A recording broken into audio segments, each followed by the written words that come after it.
So friends ఈ వీడియోలో అయితే మోటోరోలా H20 ఫ్యూజన్కి సంబంధించి ప్రోస్ అండ్ కాన్స్ అయితే డిస్కస్ చేద్దాం. సో అసలు ఈ మొబైల్ ఎవరు కొనాలి అండ్ కొనొచ్చా కొనకూడదు అనేది. సో ఫస్ట్ వచ్చేసరికి మెయిన్గా దీంట్లో ప్రోస్ గురించి మాట్లాడినట్లయితే నేను ఒక 5 ప్రోస్ అయితే చెప్తా ఈ మొబైల్ కొనాలనుకునే వారికి. సో దట్ ఫుల్ క్లారిటీ అయితే వస్తుంది. Welcome to our channel Prasad made for tech.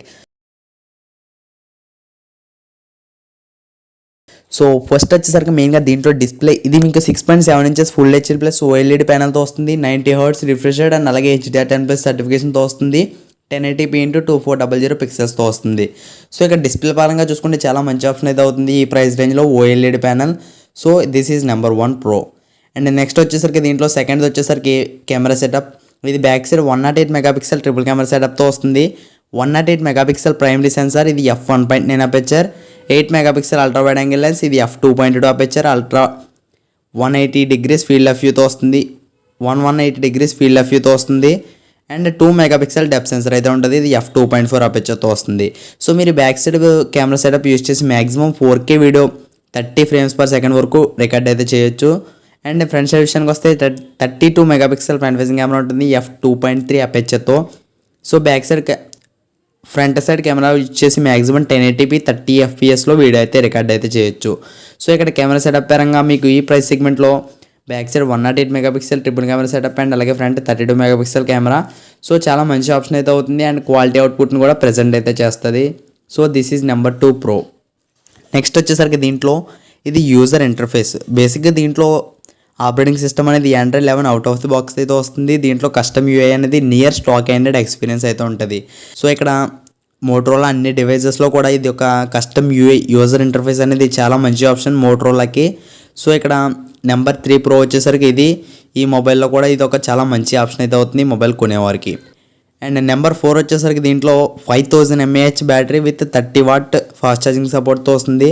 So బేసిక్గా చెప్పాలంటే మోటరోలా అన్ని మొబైల్స్లో మ్యాక్సిమం 5000 mAh అండ్ 6000 mAh ఎలా అయితే ఉంటుంది బ్యాటరీ పవర్ అనేది. బట్ ఫాస్ట్ ఛార్జింగ్ విషయంలో మోటరోలా అయితే బ్యాక్ స్టెప్ అయితే వేస్తుంది. 15 watt 20 watt 10 watt ఇలా అయితే ఉంటుంది. బట్ ఈ మొబైల్లో వచ్చేసరికి 30 watt అయితే ఇచ్చారు. బేసిక్గా మనం రియల్మీ ఆ పాయింట్ ఆఫ్ వ్యూలో చూసుకుంటే మనకి 30 watts అనేది ఎక్కువేం కాదు. బట్ మోటరోలా పరంగా చూసుకుంటే డెఫినెట్గా 5000 mAh battery with 30 watt fast charging అనేది ఇక్కడ హైలైట్. సో ఇది కూడా ఒక ప్రో కింద అయితే కన్సిడర్ అయితే చేయడం జరిగింది. This is number 4. And next వచ్చేసరికి లాస్ట్ ఇది Dimensity 800U ప్రాసెసర్తో వస్తుంది. ఇది 5G సపోర్టెడ్. దీంట్లో 13 5G బ్యాండ్స్ అనేవి ఉంటాయి.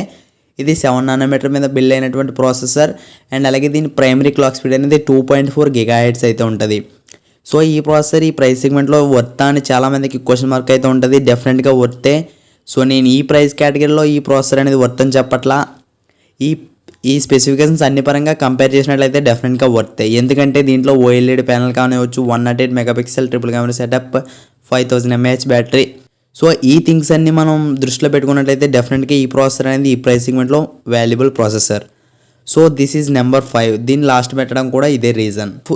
ఈ 5 ప్రోస్ అయితే నాకైతే దీంట్లో చాలా బాగా అయితే నచ్చాయి అండ్ మొబైల్ కొనాలనుకునే వారికి కూడా ఇవి అయితే చాలా యూజ్ అయితే అవుతాయి. So let's talk about cons. So దీంట్లో నాకు నచ్చిన విషయాలు అనేవి 3 అయితే ఉన్నాయి. బేసిక్గా నేనైతే ఫస్ట్ది వచ్చేసరికి దీంట్లో మీకు ఇంత OLED ప్యానల్ ఇచ్చినా కానీ దీంట్లో 90 Hz రిఫ్రెష్ రేట్తో OLED ప్యానల్ ఇచ్చినా కానీ సైడ్ మౌంటెడ్ ఫింగర్ ప్రింట్ స్కానరే ఉంటుంది. In display finger print scanner అయితే లేదు. సో డెఫినెట్గా AMOLED స్క్రీన్స్ ఇష్టపడే వాళ్ళకి చాలామంది in display finger print scanner కూడా ఇష్టపడతారు. బట్ దీంట్లో అదైతే లేదు. మీకు ఆ రిక్వైర్మెంట్ ఉంటే డెఫినెట్గా ఆ నీడ్ అనేది ఫుల్ఫిల్ అయితే అవ్వదు మీకు ఈ డిస్ప్లే సెగ్మెంట్లో. That is number 1. నెక్స్ట్ వచ్చేసరికి దీంట్లో బ్యాక్ సైడ్ వచ్చేసరికి ప్లాస్టిక్ మెటీరియల్ అయితే యూజ్ చేశారు. సో మీకు 15,000 రూపాయలు ఆ సెగ్మెంట్లోనే కోర్నింగ్ గొరిల్లా గ్లాస్ వెర్షన్ 5 యూజ్ చేసి అయితే మొబైల్స్ అయితే తీసుకొస్తున్నారు. బట్ దీంట్లో 20K దాటినా కానీ దీంట్లో ప్లాస్టిక్ మెటీరియల్ని యూజ్ చేశారు. So this is number 2. And next వచ్చేసరికి దీంట్లో మీకు 10,000 నుంచి 15,000 ఆ సెగ్మెంట్లోనే స్టీరియో స్పీకర్స్ అయితే ఉంటాయి. బట్ దీంట్లో డ్యూయల్ స్టీరియో స్పీకర్స్ కూడా లేవు. సో ఇది కూడా ఒక మేజర్ కాన్ కింద అయితే కన్సిడర్ అయితే చేయడం జరిగింది. సో ఈ 3 విషయాలు అయితే నాకు దీంట్లో అయితే అసలు నచ్చలేదు. సో ఇప్పుడు ఫైనల్గా ఎవరు కొనాలి మొబైల్ అండ్ కొనొచ్చా అంటే డెఫినెట్గా సో మీకు ఇప్పుడు నేను చెప్పిన 3 కాన్స్ ఏవైతే ఉన్నాయో side mounted finger print scanner, dual stereo speakers, plastic material. So ఈ 3 మీకు పెద్ద ఎఫెక్ట్ కాదు, నా యూసేజ్ పరంగా మీకు ఎఫెక్ట్ కాదు అనుకుంటే డెఫినెట్గా ఈ మొబైల్ని అయితే పర్చేస్ అయితే చేయొచ్చు. అండ్ లిటిల్ బిట్ ఇంకో కాన్ గురించి మాట్లాడినట్లయితే దీంట్లో డిస్కౌంట్ అనేది తీసుకొచ్చుంటే ఒక 2000 రూపీస్ వరకు ఇన్స్టెంట్ డిస్కౌంట్ అనేది ఇంకా చాలా మంచి ఆప్షన్ అయితే. సో డెఫినెట్గా కాంప్రమైజెస్ అయితే ఉంటాయి కాస్ట్ కటింగ్స్లో. సో దాంట్లో మోటరోలా అయితే దీంట్లో కాంప్రమైజ్ అయితే అయింది. ఫైనల్గా ఈ మొబైల్ కొనొచ్చా అంటే మీకు ఒకవేళ ఈ నేను ఇప్పుడు చెప్పిన 3 రీజన్స్ అనేవి మీకు ఎఫెక్ట్ కాదనుకుంటే డెఫినెట్గా కన్సిడర్ అయితే చేయొచ్చు. సో ఇది ఫ్రెండ్స్ ఇవాళ వీడియో. ఈ వీడియో మీరు ఎంతవరకు చూస్తుంటే నచ్చితే డెఫినెట్గా లైక్ అయితే చేయండి అండ్ సబ్స్క్రైబ్ చేసుకుని పక్కన ఉన్న బెల్ ఐకాన్ యాక్టివేట్ చేసుకుంటే సో దట్ నేను వీడియో అప్లోడ్ చేయగానే మీకు నోటిఫికేషన్స్ వస్తాయి. Thanks for watching. జై Hind. I don't wanna waste what's left.